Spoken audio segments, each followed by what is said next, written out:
Segundo o antropólogo Joseph Campbell, as bases de uma sociedade saudável podem ser medidas pela capacidade que essa sociedade tem de passar as histórias de seus heróis e grandes feitos de uma geração para outra. A capacidade de oralidade dessas histórias foi diminuindo com o passar do tempo. As histórias em quadrinhos hoje ocupam essa posição. Através das histórias em quadrinhos, mesmo tendo um teor ficcional, passam para os fãs e leitores histórias, a ética e a moral de seu tempo, moldando assim um padrão de comportamento, mesmo que de forma subjetiva. Dentro desse conceito, vamos apresentar hoje para você um dos grandes templos dos quadrinhos em São Paulo, a Comics, na Alameda Jaú, próximo à Avenida Paulista. A Comics é e sempre foi um dos grandes centros de distribuição, de encontro de pessoas que gostam de quadrinhos e de produção de novos materiais. Vamos conhecer?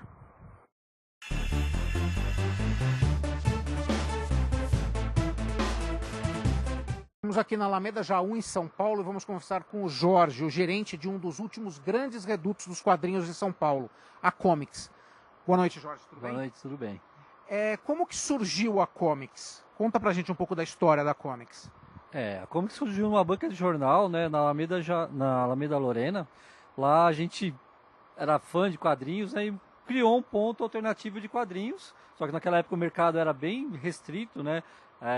Nesse meio tempo chegou as importadoras e a gente começou a ampliar com material importado, que aí era um dos pontos que mais tinha importado, né, no Brasil e tudo mais. Então a gente chegou a ter nessa época de 200 a 300 clientes que pegavam mensalmente os gibis importados, que o material não chegava no Brasil. Então se criou um nicho, né? Então a Comics foi conhecida. Hoje em dia o mercado está bem abastecido, né? A gente tem uma gama grande de lançamentos, então mudou bastante a situação do mercado, mas a gente começou bem realmente numa banca e hoje é uma loja com 2 andares, né? Tem uma loja virtual. Na década de 80 e 90, quando surgiu a Comics, existia fanzines, que hoje o pessoal não sabe muito o que é. Fanzine é mais ou menos o que hoje os fóruns de discussão na internet ocupam espaço.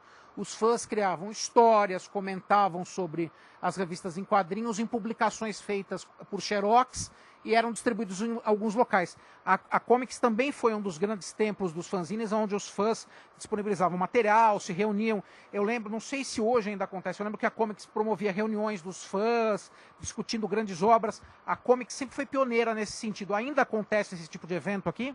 Então, a gente hoje em dia, na verdade, de outra forma, né? A gente tem uma feira que a gente chama Fast Comics, que é uma feira que hoje já tem quase 20 mil visitantes. Ela acontece em 3 dias, a gente aluga um salão de eventos mesmo, aí traz autores, traz editores, né? O pessoal do mercado editorial acaba indo para lá para justamente, né? Tem sessão de autógrafos, tem mais de 500 mil revistas da última vez em promoção. Então, assim, é o jeito de reunir, porque hoje é um volume diferente. Então, a gente consegue fazer dessa forma. A gente ainda mantém aqui na loja sessão de autógrafos, de lançamentos, essas coisas ainda mantém. Mas a grande festa mesmo é o Fast Comics, né, que a gente ocasionalmente faz uma vez por ano.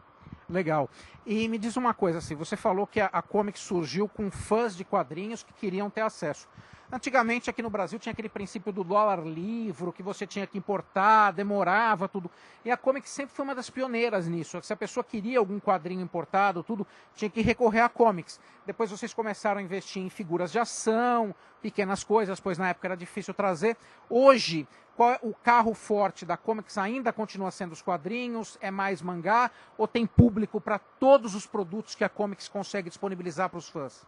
Então, a gente realmente, hoje, boa parte ainda do público é de quadrinhos, mas a gente já tem quase páreo aí com os mangás. O grande nicho da Comics é realmente o mercado editorial. A gente tem um complemento, que são os action figures, card games, né? E os complementos mesmo de uma loja de quadrinhos de comics americana também tem. Então, mas o grande forte, o nicho que a gente não vai perder realmente é o mercado editorial, que é os quadrinhos super-heróis alternativos, né? Hoje, que nem você falou dos fanzines, hoje não é mais um fanzineiro, hoje o quadrinho é quadrinista independente, né? Ele cria, hoje ele já consegue fazer uma edição independente, colorida, impressa na gráfica. Isso é legal, que mudou o mercado, né? O cara fazendo antigamente de xerox, botava ideia, hoje ele tem o Catarse, que ele consegue ter o apoio de um público antes do lançamento. É muito legal, mudou assim o mercado. E, vamos dizer assim, dos últimos 10 anos, por causa até do mercado, vamos dizer, de cinema e tudo mais, tem trazido um público jovem se renovando, então o mercado tem realmente crescido. Você acredita que hoje, por exemplo, o público consumidor, eu sei, até porque eu era público consumidor, ainda sou, mas era muito na década de 80 e 90, o público consumidor era muito fiel, ele vinha, por exemplo, nos Estados Unidos saía uma revista, uma HQ importante, ele frequentava comics para procurar ver se já tinha chegado, encomendava, e ficava vindo mesmo, interessado. Você acredita que o fã era mais fiel naquela época, ou hoje o público continua fiel, continua indo atrás, continua cobrando por aquela edição rara ou aquela última edição nos Estados Unidos? O que você acha que existe de diferenças entre o público da década de 80 e 90 e o público atual? Não, assim, temos o público fiel, mas hoje em dia o público, assim, tem muito público novo, realmente está começando a conhecer esse mercado. Então eles estão ainda pegando essa coisa da identidade de quem é um colecionador de quadrinhos, né? Existe, vai ter aqueles que são os colecionadores mesmo, que tem a coleção desde os anos 80 até hoje. Tem loja do pessoal que frequenta realmente há quase 30 anos a loja, né? Então a gente tem determinadas... Hoje o público realmente é um público novo, ele está começando a ver isso, que tem que ter uma sequência de histórias. Você vê que eles estão relançando, que nem a Piada Mortal, V de Vingança. Uhum. Eles estão reimprimindo ano a ano essas histórias, o Watchmen, para um público que não leu naquela época. Uhum. Então, está aumentando, está crescendo. Eles estão vendo que existem coisas boas nos quadrinhos, coisas com teor literário até, vamos dizer assim, né? Porque só em quadrinhos sempre foi tratado como sub-arte, sub-literatura, né? Nunca como... Mas depois que Hollywood mostrou algumas coisas de ideias que existem no universo de história em quadrinhos, o pessoal começou a acreditar mais no mercado. E é interessante porque a gente pode ver que a Comics também, naturalmente, é um processo que foi gradual, mas é natural. Ela também começou, como a gente pode ver na loja, a investir em séries, em box de séries, em box de filmes. Também tem uma procura muito grande por esse tipo de produto aqui na Comics? Sim, hoje em dia, assim, praticamente, hoje o cara que gosta de quadrinhos, né, o geek ou nerd, né, que virou a moda agora, ele não gosta só realmente de quadrinhos, né? Ele assiste séries de TV, é o cara que faz assinatura, é o cara que quer ter a miniatura do personagem, quer o chaveiro, ele quer ter as coisas ligadas ao universo. E as séries têm a ver com, né? Porque a gente era na nerd dos anos 80, a gente tinha gostado do Batman Super-Homem do Gibi e era fã de Star Wars, né? E hoje em dia há uma gama muito maior de televisão, de coisas que naquela época não tinha ainda. Então o cara quer ter a série de TV, quer ser, porque as séries de TV hoje saem com extra, saem com não sei o que no DVD antigamente ou na série não passa. Então eles querem ter todas essas coisas que tem, esses extras, essas coisas a mais. Entendi. E fala uma coisa para mim. Antigamente eu sei que a pessoa tinha que ir para os Estados Unidos ou entrar em contato com a editora, os representantes da Comics ou outras importadoras que na época existiam.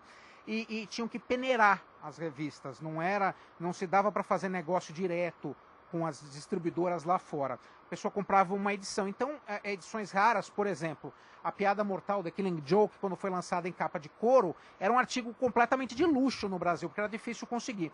E a Comics sempre trazia alguns exemplares desses lançamentos. Como que a Comics fazia antigamente para conseguir isso e como é feito hoje? Então, assim, antigamente tinha uma importadora no mercado, né, que ela mantinha todo um esquema para abastecer as lojas, né, que eles tinham uma rede até de distribuição no Brasil, que hoje eles já não mantêm mais, né, e hoje a gente acaba tendo que comprar, a gente acaba comprando de lojas que a gente tem contato no mercado americano e importando para cá, né, então tem um material de tem assim, 2, 3 importadoras que também trazem livros ligados para esse universo, né, você pode ver que a gente tem uma gama de livros importados que são ligados a isso, são de cinema, são de animação, são para esse público. Então a gente continua mantendo, de uma forma ou de outra, a gente mantém, através de comprando de lojas no mercado americano, porque às vezes o cara está pedindo uma coisa aqui que já saiu, que não está mais disponível em pré-venda. Aí tem que comprar de onde tem para vender. Então a gente tem contato com a... Hoje em dia fica muito mais fácil, né? O mercado hoje é bem mais aberto. Como muitos colecionadores também acabam comprando direto hoje no mercado. Bom, no próximo bloco vamos saber como os quadrinhos influenciam a cultura popular, influenciam o cinema, a literatura e o mundo da animação. Fique ligado.